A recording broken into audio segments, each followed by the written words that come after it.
My daughter introduced me to her future in-laws as just some old guy who used to drive a truck. Everyone at the table laughed. Her fiancé's mother laughed the loudest. And I sat there in my good navy blazer, the one I'd pressed myself that morning, and I said nothing, not one word. Because I've learned something over 68 years that most people never figure out. The men who need to announce who they are usually aren't much of anybody. The ones who don't say a word are usually the ones you should be careful around. I was about to find out just how careful that room needed to be, but not yet, not for another 18 minutes. My name is Thomas Brennan. Everyone calls me Tom. I'm 68 years old. I live in a small brick bungalow on the south side of Chicago. The kind of house with a one-car garage and a basketball hoop that still has the net my late wife sewed back on in 2009. For most of my life, I believed that if you did the job right, quietly, honestly, one shift at a time, the world would eventually notice without you having to point it out. I was wrong about one part of that. The world doesn't notice. Sometimes it takes your own daughter laughing at you in front of strangers before anyone in the room understands what they're actually looking at. What happened at that dinner table is a moment I will carry with me until the day I die.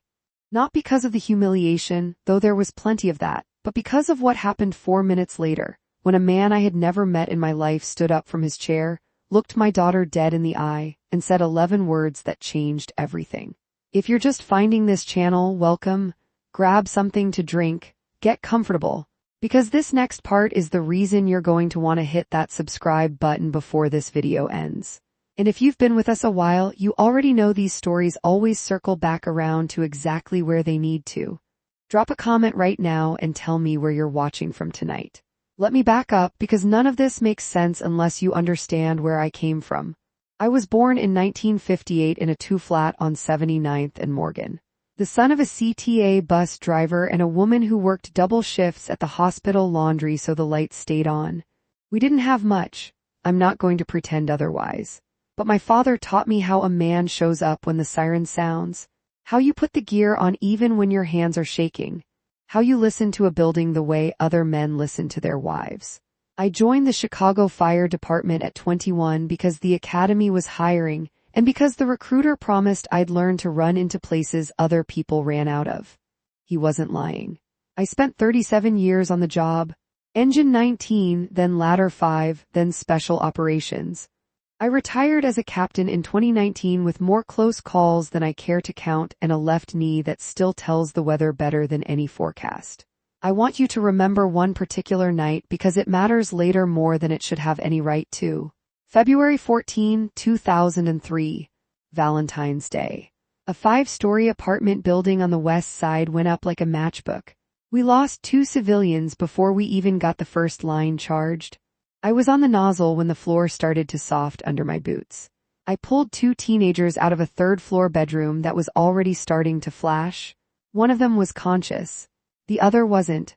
I carried the unconscious one down 3 flights with his brother screaming behind me the whole way. I never got their names that night. We handed them to the paramedics and went back in. That's how the job works. You don't get the thank you cards until years later if you get them at all. When I came home from that fire, I had soot in places soot shouldn't be and a quiet certainty that I'd done the only thing that mattered. I married Helen 3 years later. She was a trauma nurse at Cook County. Steady as a stone wall. The kind of woman who could look at a man falling apart and just quietly hand him a cup of coffee and wait until he was ready to talk. We had one daughter, Madison, born in 1994. Helen passed in November of 2021. Pancreatic cancer. 11 months from diagnosis to the funeral home on Archer Avenue.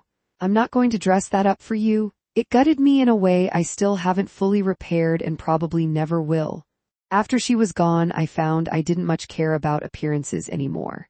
I wore the same 3 flannel shirts. I kept driving the 2008 Ford F-150 with 214,000 miles on it. I let the grass get a little long some weeks because mowing it alone felt like one more thing Helen wasn't there to comment on.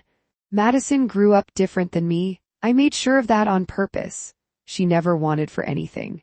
Good schools, a reliable car at 16, a paid-for degree in marketing from Northwestern. She's 32 now, works for a corporate branding firm downtown, wears clothes that cost more than my last set of turnout gear. And somewhere along the way, I want to be honest with you, somewhere along the way my daughter started to be embarrassed by me. Not all at once. It came in pieces. A quiet request that I not wear the CFD hoodie to her office holiday party. A birthday dinner where she introduced me to her boss as my dad, he's retired, and nothing else. No captain, no 37 years. No nights spent crawling through smoke so other people's kids could see morning. Just retired. I told myself it didn't matter. I told myself a man doesn't need his own daughter to hand him a resume at the dinner table. I was telling myself a lot of things that spring, and most of them were lies I needed in order to keep showing up without saying something I'd regret. Then Madison met Grant Ellison. Grant works in commercial real estate. 34 years old, polished. The kind of man who knows which wine pairs with which course and makes sure everyone else knows he knows. I liked him fine at first. He was polite. He shook my hand firmly. But I could tell from the first family dinner that Madison was managing me around him. It started with a phone call in early June. "Dad," she said, "so the engagement dinner. Grant's parents want to host it at the Chicago Athletic Association. Real nice place, white tablecloths, the whole deal." "Sounds wonderful," I said. "I'll be there." There was a pause on the line I didn't love the feel of. "I was thinking," she said, "maybe wear the navy blazer. Not the one with the CFD pin on the lapel. It's a little, I don't know, it's a little much." I've had that pin since the day I made captain. Helen pinned it on me herself. "I just want everything to go smooth," Madison said. "First impressions and all that." I let it go. Then came the second call 10 days later. "Dad, listen. Could you maybe park in the garage on Michigan instead of the valet? The truck's great. I love the truck. But Grant's dad drives a Porsche and I just don't want it to be, you know." A whole conversation? I sat with that one for a long moment before I answered. My daughter was asking me to hide my truck. The truck I'd driven to Helen's chemo appointments for 11 months straight. The truck with the faded CFD sticker still on the back window. "Sure, sweetheart," I said. "I'll park in the garage." And here's the part I didn't tell her. The part that sat in my chest that whole night like a stone. I didn't get angry, not exactly. What I felt was something closer to grief. A smaller cousin of the grief I'd felt burying Helen. Because I realized, lying awake that night, that my daughter had built an entire identity out of not being me. And I didn't know yet how deep that went. I had no idea it went all the way to the dinner table itself. The dinner was set for a Friday evening in late July, 7 o'clock. Private room at the Chicago Athletic Association overlooking Millennium Park. I parked, as instructed, 3 blocks away and walked in the summer heat wearing the navy blazer without the pin. If you passed me on the sidewalk that evening, you would have seen exactly what my daughter wanted that room to see. Just some old guy. That was never an accident on my part. I have never in my life needed a stranger to know what I'm worth by looking at my clothes. That used to be a source of pride for me. That night it very nearly cost me something I couldn't have gotten back. Grant's parents, Richard and Carolyn Ellison, greeted me warmly at the door, genuinely warmly. Carolyn took both my hands and said she'd heard so much about me. I remember thinking quietly, I doubt that. Madison hugged me, real and unguarded, for half a second, then stepped back into performance mode. We sat, 14 of us total, family and a few of Grant's business associates. Wine was poured. Candles threw that soft, forgiving light that expensive restaurants are built around. And for about 20 minutes it was, genuinely, a lovely evening. Then one of Grant's associates, a friendly enough man in his late 40s named Derek, turned to me somewhere around the second course and asked the question that started everything. "So, Tom," he said, raising his glass a little, "what did you do before you retired?" Madison mentioned something about city work.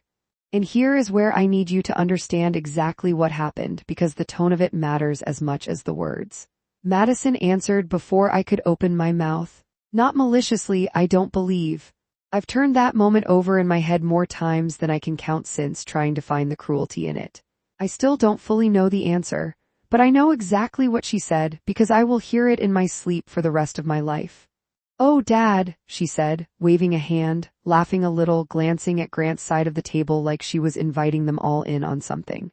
"He's just some old guy who used to drive a truck, retired now, fixes the gutters mostly."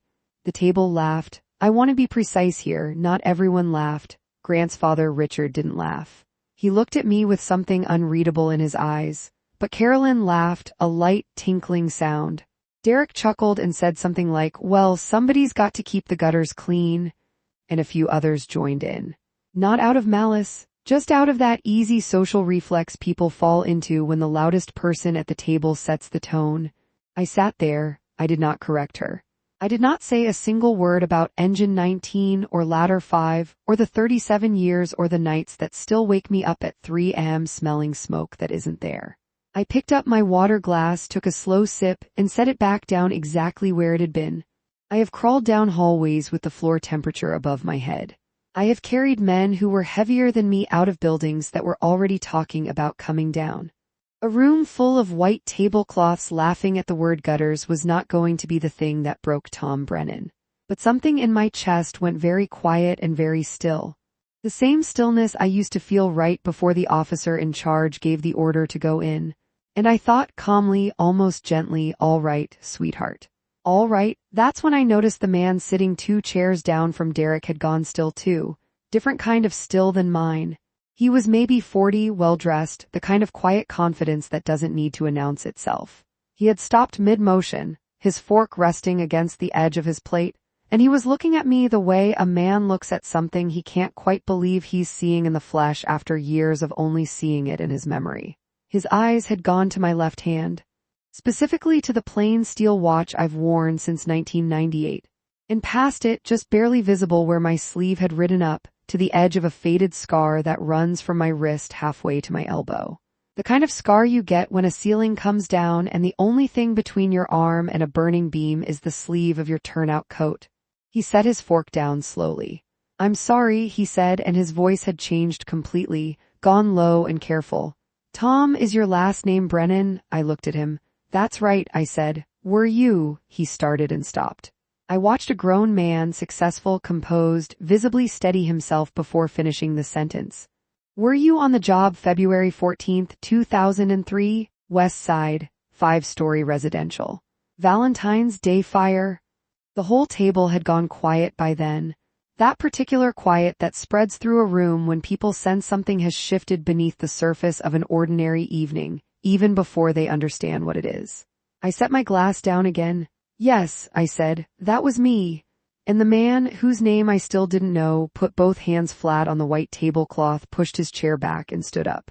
"I want to stop right here for a moment, because I know exactly where you are in this story, and I know exactly what you're waiting to hear. But before I tell you what he said and what happened after, you need to understand something about how far back this goes and how close I came to never knowing any of it myself. So stick with me." He stood there for a moment with his hand braced against the back of his chair, and the whole table watched him the way you watch a man who's about to say something that's going to matter.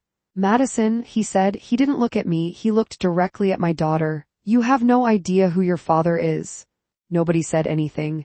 Madison's hand had come up to her mouth.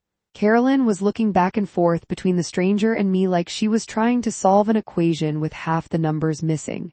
Grant sat there with his wine glass halfway to his mouth, frozen. "Dad," Madison said, voice small. "What's he talking about?" The man answered before I could. "February 14th, 2003, he said. His voice was shaking now, not with anger, with something closer to disbelief.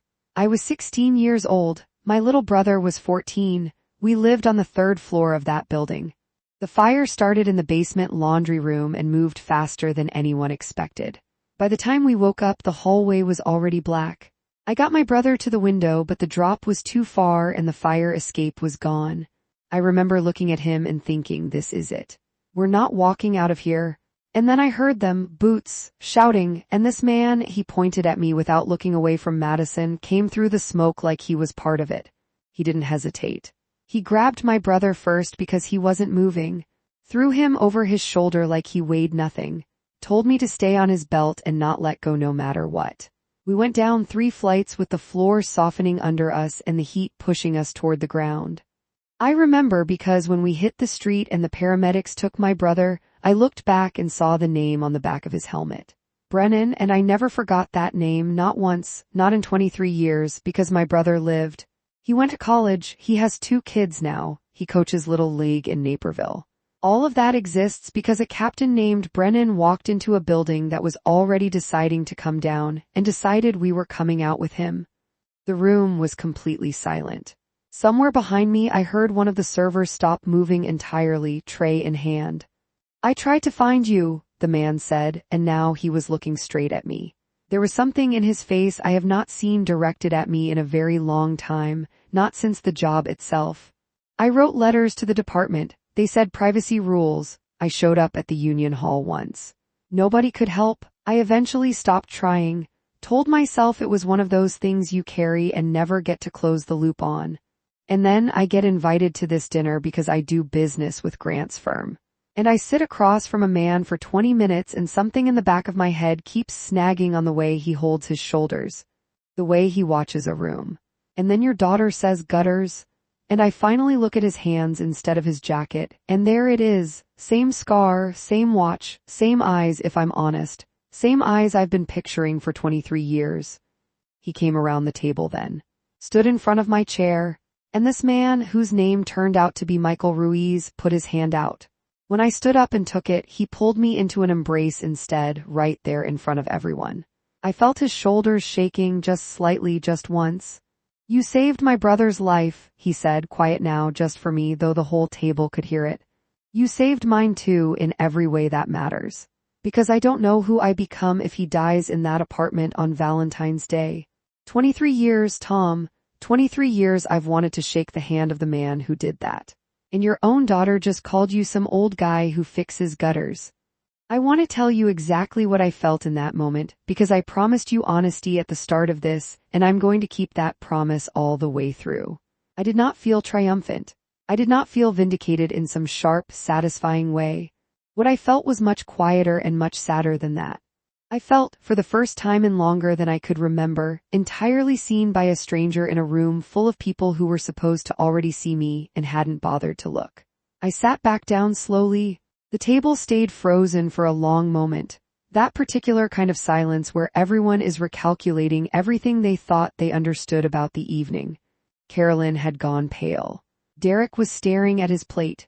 And Madison, my daughter, sat there with her wine glass still in her hand, forgotten. Her face had gone through about 4 different colors in the space of a minute. "Dad," she said finally, her voice small in a way I hadn't heard since she was maybe 9 years old. "You never told me any of that." "I told you plenty," I said, and I kept my voice level, the way I've kept it level in stairwells full of smoke and hospital waiting rooms full of bad news. "You just weren't interested in hearing it unless it came with a title that impressed the people you were trying to impress." Nobody laughed this time. I want to pause the story here because there's a part of this I need to walk you through carefully, and it happened not at that table, but the following morning in my own kitchen over coffee that had gone cold because neither of us could bring ourselves to drink it. Madison showed up at my door at 8:15, unannounced, which she almost never does. She stood on my little front porch with her hands jammed in the pockets of an expensive coat, looking about as young and lost as I'd seen her look since Helen's funeral. "Can we talk?" she said. I let her in. I made a fresh pot. We sat at the same kitchen table where she'd done her homework as a girl, where Helen had once taught her long division with a deck of playing cards because she wouldn't sit still for a worksheet. And I let her talk first because I'd already said what I needed to say the night before. "I've spent my whole life being embarrassed by things that were never actually embarrassing," Madison said. "I'm ashamed of that, Dad. I've been ashamed of the truck. Ashamed of the flannel shirts. Ashamed that you still introduce yourself as a retired firefighter instead of what it actually was. A man who ran into burning buildings for 37 years so other people's children could grow up. I built this whole small version of you in my head because it was easier than admitting I never once bothered to actually ask." I let that sit for a minute before I answered. "I want to tell you something, sweetheart," I said. "And I need you to really hear it because I'm only going to say it once. After your mother died, I sold the house we raised you in and bought this smaller place. I never told you the number because you never asked me a single real question about any of it. The equity from that house, plus 37 years of careful living and a pension I never touched, means I could write a check tomorrow that would make most of the people at that table last night go quiet. I have been sitting on that quietly for almost 3 years. Not because I don't trust you with it, but because I wanted to see what kind of woman you'd become before I decided what to do with it. And last night, in front of 14 people, you told a room full of strangers that your father is just some old guy who fixes gutters. I need you to understand that a version of me existed in that room last night that had already made peace with never telling you any of that at all. She looked like I'd struck her. Dad, she said, I didn't know. That's exactly the problem, I said gently because I wasn't trying to wound her. I was trying to finally, after 32 years, be fully honest with my own daughter. You didn't know because you never asked? Not about the fires. Not about the nights I came home and sat in the truck for 20 minutes before I could walk through the front door. Not about your mother's last 11 months, which you visited exactly 7 times because you told yourself work was more important. I let you build a small, embarrassing version of your own father in your head because it was easier than sitting with me long enough to find out the truth. And I let it happen because I loved you and I didn't want to force it. That was my mistake as much as yours. But it stops now. I want to tell you what I did in the weeks that followed because this is the part of the story where the consequences become real, and I promised you this wasn't just a tale of humiliation. It's a story about what a man does after. I called my attorney, a woman named Judith Alvarez who has handled my affairs since Helen's death, and I restructured my estate plan entirely. Madison is not disinherited. I want to be clear about that because I am not a cruel man and she is still my daughter and I love her, complicated as that love has become. But the plan I'd had in place, one that would have handed her a significant portion outright on my passing, no strings, that plan is gone. In its place I set up a trust that releases funds incrementally, tied to nothing extravagant, just simple human milestones, and administered by Judith rather than handed over in a lump sum to a woman who, at 32, still hadn't learned to ask her own father a single real question. And I did something else. Something that I think matters more than any of the financial restructuring.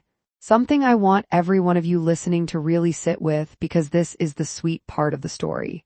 There is a young man named Jamal Washington who works as a probationary firefighter on Engine 19 right now. I never met him until 3 weeks after that dinner. His captain called me and said the kid had been asking about old-timers who might be willing to talk to the new guys about what the job actually costs you.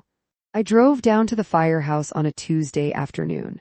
Jamal is 24, grew up in Inglewood, lost his older brother to gun violence when he was 12. He looked at me the way I used to look at the old captains when I first came on the job, like I was a bridge to something he wasn't sure he could reach. When I restructured that trust with Judith, I did something Madison does not yet know about, though she will, because I intend to tell her myself face to face, the way a man should.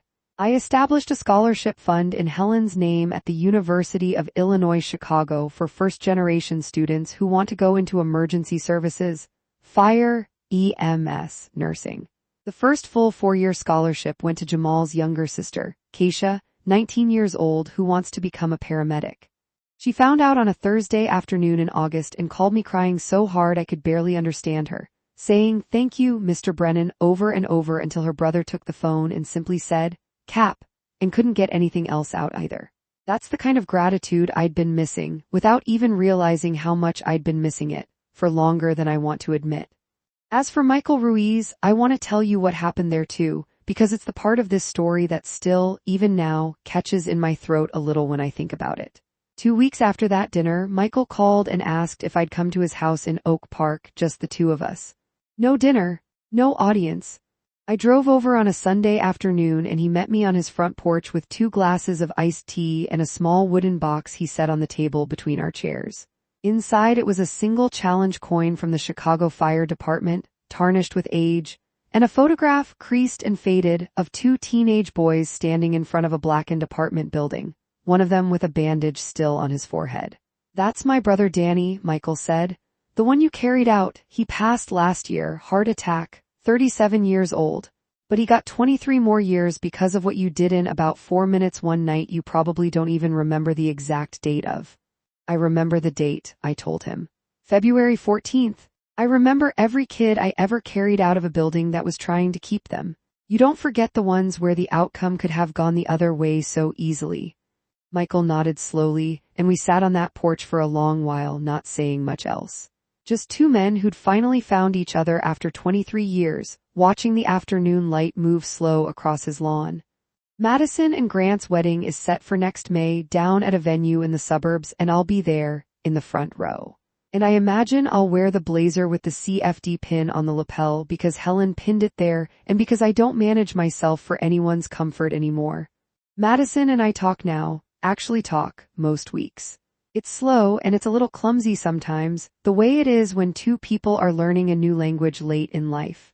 She asked me, just last month, sitting on my front steps with 2 bottles of root beer between us, what it actually felt like walking into that kind of smoke, not knowing what was waiting on the other side of it. And I told her the truth. I told her it felt like the only thing in the world that mattered was getting to the person who needed you, and that everything else, the fear, the noise, the not knowing, all of it just goes quiet when you finally understand what you're there to do.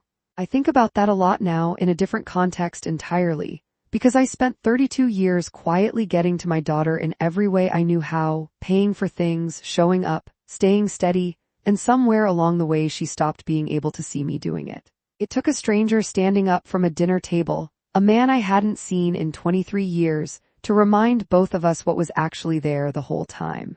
Underneath the flannel shirts and the old truck and the watch that never needed to be expensive to keep good time. I don't regret restructuring that trust. I don't regret a single dollar that went to Keisha Washington instead of sitting, untouched, in an account for a daughter who once needed a stranger to explain to her who her own father was. But I want to end this the way I think it deserves to be ended, because this isn't really a story about money or about humiliation or even about revenge, not in the way some of you might have expected walking into this video. It's a story about the difference between being introduced and being known. My daughter introduced me for 32 years.